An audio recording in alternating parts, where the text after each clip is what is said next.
Welcome into the greatest podcast in sports betting entertainment. My name is Tanner Kern, certified G, bona fide stud, and you can't teach that. Solo episode this morning. Unfortunately, the audio cut out of the episode that me and Grant recorded. So, because of time commitments, we are here solo right now. But Grant will be back on Friday, and we will continue to talk about the college football playoff and the NFL. Today, we're talking college football playoff. We're also going to talk some picks against the spread for week 15 coming up. It's crazy. We're already in week 15, and we will get you guys in business to make the best betting picks possible. But before we do that, make sure you check out WSN.com, guys. This is the ultimate source for sports betting content, promo codes, everything that you need to know about betting the NFL, college football playoff, MLB, NBA, you name it, it is on there. And also, WSN is running a pick'em contest right now, $499. You make your picks for week 15, and if you win, have the best picks, you're entered in a pool at the end of the month with the chance to win $499. All that information is linked down in the description below, so make sure you check it out. It's great for somebody trying to get into betting, just to test your luck for free with the chance of, winning a pretty nice payday in $499. Nobody's ever complaining about that. So make sure you guys check that out right now on WSN.com. Also, check out all our social handles, guys. We're posting clips from the show, Ride the Line on the YouTube channel, as well as just our WSN YouTube channel, short form videos, everything about sports and betting content. So, really good stuff. So, make sure you check that out. We appreciate the people who have done that and subscribe to the show. So the college football playoff bracket was just revealed over the weekend, and there were some interesting things that happened. The SEC was not necessarily favored. Alabama was left out against SMU. The seeding was horrendous, in my opinion. Oregon got punished for winning the Big Ten championship. We're going to talk about that right now. But before we talk about my overall thoughts on the bracket, I want to focus on the biggest debate heading into Sunday, which was SMU versus Alabama. Which team was going to get in? Now, SMU battled back in the ACC championship against Clemson. They played really well in the second half and had a chance to win that football game. I personally think they should have went for two and just didn't even, test their luck going to overtime. Ultimately, it didn't get to overtime because Clemson made the game-winning field goal at the buzzer. But SMU battling back made people think that night that Alabama was not going to make the college football playoff, and they were right. But my thought is, and I don't know if you guys agree with this, please let me know in the comments. Alabama was never getting into the college football playoff unless SMU won the football game, which was very possible at the end. But even if SMU gets blown out by 20 points, I still don't think the committee was going to set the precedent that a conference championship game could hurt you. Because as SMU was saying going into the week, if all their guys got COVID, they didn't play in the big game, they were going to be in the college football playoff. But since they were playing in the ACC championship game, many people thought that if they were blown out because of their strength of schedule, it was easy, they didn't have a ranked win, that Alabama was going to jump them. I never thought that was going to be the case once I saw what the committee made, the decision that the committee made on Sunday. Going into the game, the first half, I thought Alabama was getting in. I was reading Twitter. I was getting caught up in that. People saying Alabama's in because SMU can't play. By the end of the game, they were saying Alabama was out. But I do think the committee made the right decision in the sense that Alabama did not get the job done in the games that they needed to. If they just go to Oklahoma and win a football game, they're in the SEC championship. That's all they had to do. They beat Georgia earlier in the year. They had the high profile wins, but they didn't take care of business in the games they should have taken care of business. While the SEC is a much more competitive schedule, while the caliber of talent in the SEC is better than any conference in the country, Alabama still did not get the job done against the inferior teams in the SEC. And for that, they were punished. When you look at SMU, they have no ranked wins, but they pretty much did everything that they could have done based on their schedule besides win the ACC championship. Clemson, they snuck in because of Carnage. SEC Carnage really helped Clemson jump up the rankings, and as well as ACC Carnage as well, get into the ACC championship and win that game. But it still doesn't make sense to me that Clemson is 12th, SMU is 11th, but Clemson beat them in the ACC championship. There's a lot of flaws there, I think, with the seeding. But as far as my biggest flaw with this bracket overall, it's not SMU getting in over Alabama, because as I said, I think they deserve to based on what they did, even though probably play that game, Alabama versus SMU, 10 times. Alabama is going to win that football game 8, 9 times. But looking at the bracket right here, the biggest issue with this bracket, number one issue, is the fact that the Big Ten champion in Oregon was severely, severely punished for winning the Big Ten. Penn State and Notre Dame have the easiest paths right now from teams playing on that opening weekend by far. When you look at Notre Dame, they play Indiana, then the winner has to play Georgia. That's going to be a dogfight. Penn State loses the Big Ten championship. They play SMU in the first round. They play Boise State in the second round. SMU, they are an ACC team. I don't want to say they're not good because they're obviously good enough to be where they're at. But when you look at SMU as a whole right now, a lot of these kids are from Miami. They got a lot of transfers, but they still have talent that was American Conference football players playing in these games. They're not a full team of portal kids. So when you look at the overall talent on SMU, it's a very winnable game for a Penn State team that has just been money in the preseason or in the regular season. Obviously, postseason, James Franklin, big games doesn't necessarily work well, so we'll see what happens there. But if Penn State can't beat SMU, there's a problem. Now, Penn State, after beating SMU, they get to go play Boise State. Boise State's a team that probably would have benefited from playing right away instead of taking their time, getting the extra week off with the bye week, because all these teams get 2 weeks off. Now you're putting Boise State in a situation where they're getting 3 weeks off after not playing in that first round. You got a Penn State team that's hot, coming off a win over SMU, coming in to play a Boise team at a neutral site. Ashton Jeanty is one of the reasons they're here right now, but if Penn State can tame him, there's no reason the Nittany Lions can't win that game as well. And then two, not I'm not going to say mid-major because I don't want to disrespect SMU like that, but you got an easy game over SMU. You got a game, what should be a game where they're going to be a significant favorite over Boise State, right? Like that, they're in the semifinal. Oregon, on the other hand, needs to obviously wait a month to play or 3 weeks. Then you get the winner of Tennessee, Ohio State. It's very likely that Tennessee knocks off Ohio State. Tennessee has the team to do it. They have a tremendous defense. Nico, quarterback freshman, that's my biggest fear here. As well as Nico has played, the deep ball has not been there consistently at times. If he finds it, they're going to be really good. But Tennessee versus Ohio State, that's a game that's going to be a dogfight. I think Tennessee ultimately wins it if Ohio State wins it. Now Oregon's got to either play Ohio State or Tennessee in the quarterfinal. That's a problem. The Big Ten champion, best team in the country, has not lost, has the toughest path to the national championship out of any team starting on that second weekend. You look at the other top seeds, Georgia gets Notre Dame or Indiana. That's a winnable game for Georgia. That's a relatively easier path than playing Oregon, Tennessee, Ohio State. Arizona State, who was 15th in the college football playoff ranking. And I'm glad they jumped to a 4. I'm glad they did. But at the same time, too, should they be a 4? Now they got to play Texas, right? Texas is definitely a beatable football team. That's an easier path, I think, for Oregon than playing Tennessee, Ohio State. So Oregon really got the shaft from that opening weekend. I don't know why the committee did that to them. I also don't understand how Penn State is 2 spots ahead of Ohio State when Ohio State beat them and beat them good. Like Ohio State slipped up one time and we dropped them to an 8 seed because they slipped up one time to a really bad Michigan team. Don't get me wrong, but that's still a rivalry game. It's still a game where when Michigan gets going, they're still Michigan. They can still run the football. Ohio State should have never lost that football game, but we've really punished Ohio State and we've really punished Oregon here. And in my opinion, punishing Oregon is definitely not the right thing to do. So the college football playoff is flawed. We know that just based off those two things alone. But going bigger picture here with this bracket, when you look at the bracket as a whole, there's a few things that need to change in the future. Number one, the conference champions, the top 4 conference champions should not be getting buys. I'm okay giving an automatic bid to the ACC, the SEC, the Big Ten, the Big 12, and then one mid-major conference, this being the Mountain West this year with Boise State. That's 100% fine. But when we're looking at a situation where you're expected to give these teams first round buys, should Arizona State receive a first round buy based on their schedule? Should should Georgia? Yes. Should Oregon? Yes. Should Boise State? No.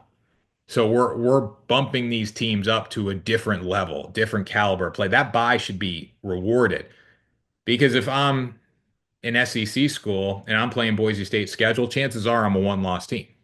If I'm South Carolina, Ole Miss, chances are I'm a one-loss team. Obviously, teams slip up, but Boise State had a very easy schedule. Indiana had a relatively easy schedule. SMU had an easier schedule. Texas had an easier schedule, right? So just off that alone, those teams had a better chance of winning their conference because of their schedule. And we just can't give free bids away to teams to win conferences that didn't necessarily earn it. Some of these teams did earn it, others didn't, but that's something that the committee has to really look at moving forward here. And looking at this bracket as well, another issue that I have is the conferences in general. The SEC is total carnage. The Big Ten is total carnage. Like the ACC can be competitive at times, the Big 12 can be competitive, but they're not all even. And we don't sit here and realize that they're all not even. Like if I'm a school, besides playing in the SEC because of the money and the TV deals and the contracts and all that, why wouldn't I want to play in the Big 12? Why wouldn't I want to play in the ACC? Try to get a really good football team and just have an easier schedule to get to where I need to go, which is the college football playoff. So my proposal, and again, this isn't going to happen. There's no chance that this ever happens. But as far as the conferences go, if we were able to remove conferences, and again, this will never happen. So for the people listening to the comment section, I want to make this clear. But if we remove conferences and said every team, you guys get to play who you want to play. You schedule 12 games. They can be the easiest 12 games in the world. They can be the hardest 12 games in the world. But it's your choice, and you can do whatever you want there. And if you win, those 12 games, you go 12 and 0, but you played terrible competition, maybe you're not in the college football playoff. If you go, 9 and 3, but you played the toughest schedule in the country and you faced Ohio State, Alabama, Tennessee, Oregon, and you played really hard and you played all major teams and you're 9 and 3, maybe even 8-4, depending on how hard you get for your schedule, you might be in over a 12 and 0 team that chose to play really bad competition. So I think that's something that could potentially fix the debate of, well, the ACC is king or the SEC is king. We know the SEC is king, but that's the debate where you could say, well, I faced four teams from the SEC. I faced four really good teams from the ACC. I faced four really good teams from the Big Ten. Again, it's never going to happen. It would create some dream matchups. Don't get me wrong. But that's something that could help settle this debate. Now, looking at the bracket from a picks standpoint here, we have a few games that really stand out. I think in the opening round, I absolutely love taking the 11 points with Clemson against Texas. I mean, a double-digit spread there. Texas has played nobody. Texas has absolutely played nobody. Nobody in their right mind has faced Texas. So when Texas loses two games to Georgia, when they don't look good on offense with Quinn Ewers, they have a very good defense, don't get me wrong, but Clemson's going to put the pressure on Texas in this football game because they have the explosiveness downfield with Cade Klubnik. They can create explosive plays. Texas can't create those plays. And with Sark, I don't know why Sark isn't run the football in the red zone with Arch Manning. Makes no sense to me. I don't understand why. I don't know if it'll ever change, but I don't think it will in this year's playoff. And that's why I don't view Texas as a legitimate contender. People got Texas as the favorite to win the national championship right now. What has Texas done? Texas has done absolutely nothing. You beat a Texas A&M team in the final week of the season that wasn't very good. And when you're Texas too, look at the Longhorns. You had the chance to beat Georgia twice. You got beat at you got your doors blown off at home when Carson Beck threw three picks at home. You lost to them there. You lost with a sophomore quarterback who has not a lot of game experience. Very good quarterback, don't get me wrong. He's a dog. That kid helped Georgia win the football game. But you got beat in two games where you had every opportunity in the world to win the football game. And when I look at that, that's a major issue if you're Texas. Gunnar Stockton. Can't say enough about that kid. He's going to have to be big in the college football playoff too, because looking at Georgia, they're not going to have Carson back. But as far as Texas being a favorite to win the national championship right now, that is a major issue with the Longhorns. I don't see any world where they can get past an Oregon the way they're playing and how unexplosive they are on offense. But let's talk about Georgia for a second. Because when we look at Georgia, the Bulldogs are in an interesting spot. They're still one of the favorites to win the national championship. They were first when the Carson Beck UCL injury came out. They dropped to third on the list. And for Georgia, now you probably lose Carson Beck for the remainder of the college football playoff. And he probably has played his last snap as a Georgia Bulldog. And NFL, who knows what's going to happen there. But Gunnar Stockton is a better quarterback than Carson Beck, or he will be a better quarterback than Carson Beck. Gunnar Stockton's going to be a second round pick, probably second, third round pick. I can see that already. He might be a first round pick. We don't know. But when Gunnar Stockton came into the football game for the Georgia Bulldogs last week, SEC championship, this kid comes out third down, runs a dude over on the Texas defense, gets up in his face, starts talking shit right away, immediately. And I was a little worried in that moment because I had Georgia plus the points, I had Georgia money line. I was all over Georgia in the football game. And when Carson Beck goes down, I'm like, all right, it's over. They're not playing well with Carson Beck. The offense needs a spark. And then this kid comes in and just leads the team down the field, leads them to victory, play after play after play. And he made some mistakes, don't get me wrong. But what he did was very impressive. He's coming into a spot against probably one of the best defenses he's going to face. The Texas defense is just as good as any defense he's going to face in that bottom half of the bracket. And he comes in and makes a statement. And Kirby Smart said after the game, the kid's special. He's going to be better than Carson Beck. So people were freaking out when Carson Beck got injured. They didn't think Georgia. I'm seeing some people doomsday for Georgia on Twitter. Kirby Smart now has a month to prepare this kid to play a football game. We've already seen what he can do on short notice in the SEC championship. We've seen what he can do in big games already. And now Kirby Smart's getting a month with him. There's no reason why Georgia shouldn't make it out of the bottom half of this bracket with how their defense can play in big spots. And the defense was giving up big plays early against Texas. But the way the defense plays in big spots, there's no reason they cannot get to the national championship. I'm not saying that Gunnar Stockton can outduel Dylan Gabriel in the national championship. But we get Oregon versus Georgia. I think Oregon would be a significant favorite in that football game because of what they can do offensively. And I don't see Gunnar Stockton doing the same thing and battling it out with a Dylan Gabriel this year. But what I can see is Georgia getting to the national championship with a backup quarterback. Can Gunnar Stockton outduel Riley Leonard? Yes. Can Gunnar Stockton outduel Drew Aller? 100%. Can Georgia run the football as well as Boise State? Maybe not, but we haven't seen Boise State try to run against an SEC defense. So there's no reason why Georgia can't get out of the bottom half of this bracket. I have Georgia to win the national championship. Um, as far as my future bets go, I do not have a ticket on Oregon. I might put a little money on Oregon, even though they have a brutal, brutal part of the bracket. But as far as just Georgia winning the football games that they have in front of them, it's very possible even with Gunnar Stockton. So I wouldn't press the panic button there. I would not double down on Georgia for a national championship ticket at plus 450 or plus 480, whatever it is currently. But as far as just Georgia being competitive, I think Georgia's going to be just fine, even with Gunnar Stockton in there. Now, when Grant comes back on Friday, again, we recorded an episode earlier. We had college football picks. It was awesome.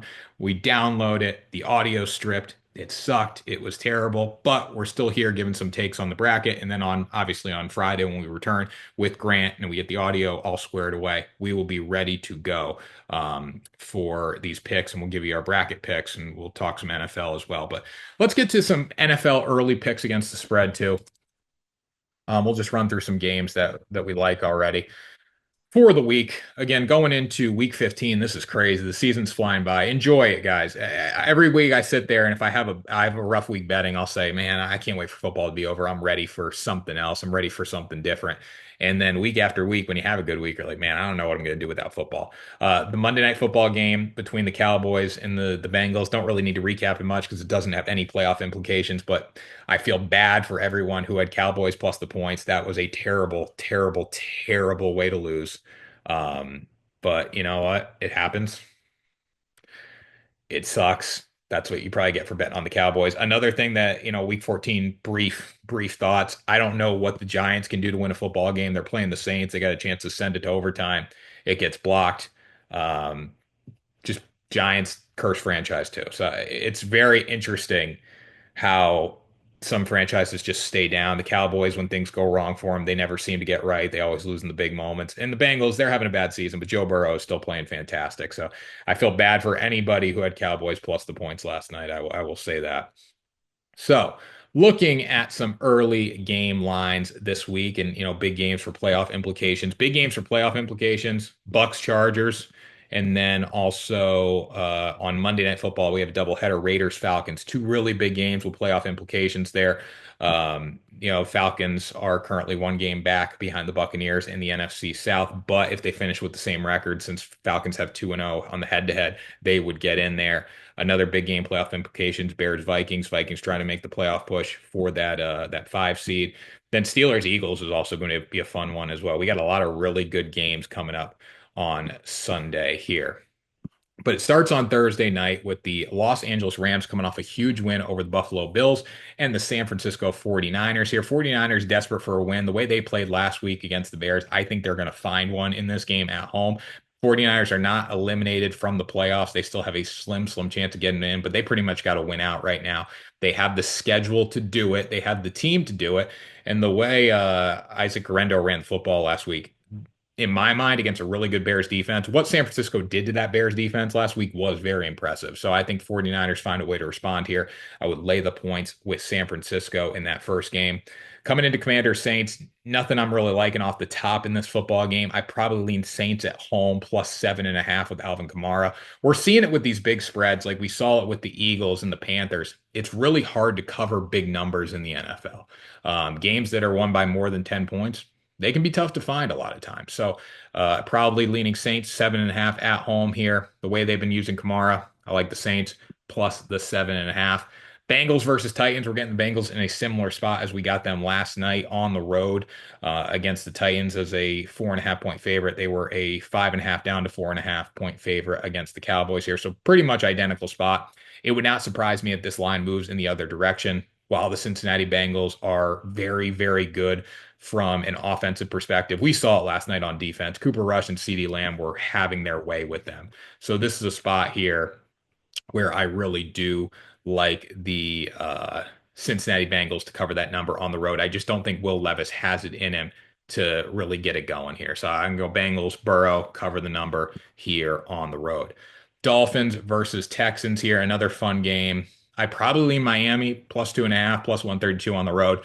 Houston just has not figured it out this season. They've been very up and down. You never know what you're going to get with them. Or with Miami, at least, if it's not a cold weather game, with their starters in, I do feel pretty confident that they're going to play well. So I would lean Miami there, a plus 2.5, plus money line as well, plus 132. Chiefs Browns. Chiefs minus 4.5 on the road against the Cleveland team with Jameis Winston that throws turnovers week after week after week. They do not cover numbers. The Chiefs do not cover anything.